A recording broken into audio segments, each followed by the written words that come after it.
Praise Lord. ഒരു ചിന്ത നിങ്ങളോട് പങ്കുവെച്ചു കൊള്ളട്ടെ. ഒരു മേഖലയ്ക്കകത്തും നിവർന്നു നിൽക്കുവാൻ കഴിയാത്തൊരനുഭവം.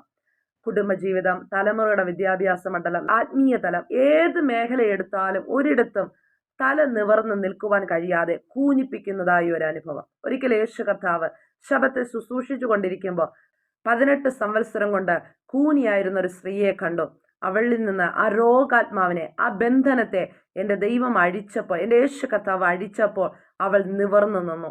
ഇന്ന് പകൽക്കാലം ഈ വചനത്തിലൊന്ന് വിശ്വസിച്ചുകൊണ്ട് കർത്താവിനോട് പറ, കർത്താവെ, ആ ബന്ധനത്തെ എൻ്റെ ദൈവം ഒന്ന് അഴിക്കണം.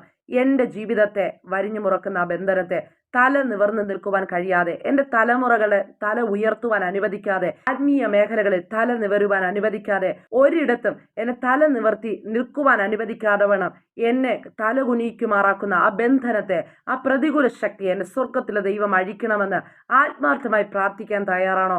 പ്രാർത്ഥിക്കുമെങ്കിൽ, കണ്ണുനീരോടെ ദൈവത്തോട് അഭയാചന കഴിക്കുമെങ്കിൽ കർത്താവ് പറയാ, പ്രതിക്രിയ നടത്തി വിടുവിക്കുക തന്നെ ചെയ്യും. എൻ്റെ കർത്താവ് പ്രതിക്രിയ ചെയ്യും കേട്ടോ.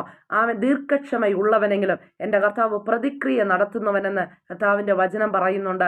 അല്പസമയം കാത്തിരുന്ന് ശക്തമായി ദൈവസ്ഥനെ കണ്ണുനീരോടെ പ്രാർത്ഥിക്കുമെങ്കിൽ ആ തല നിവർത്തുമാറാക്കാതെ വണ്ണം നിൽക്കുന്ന ആ ബന്ധനത്തെ അഴിച്ച് എൻ്റെ കർത്താവ് നിങ്ങളെ കുടുംബത്തെ പുറത്തു കൊണ്ടുവരും.